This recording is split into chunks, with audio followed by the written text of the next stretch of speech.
What's up, everyone? Welcome to Program Your Remote. Today we're going to be taking a look at how you can get your Dodge Challenger started if your key fob dies. I'm going to be demonstrating on a 2019 Challenger in this video, but it will be the same on a few different years. So I've taken the battery out of this key fob to demonstrate. As you can see, none of the buttons are working.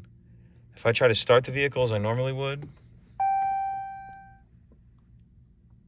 it's going to tell me these few messages here.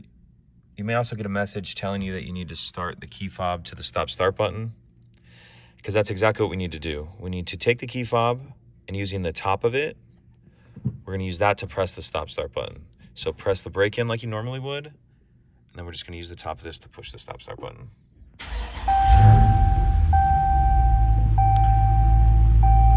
And that's it.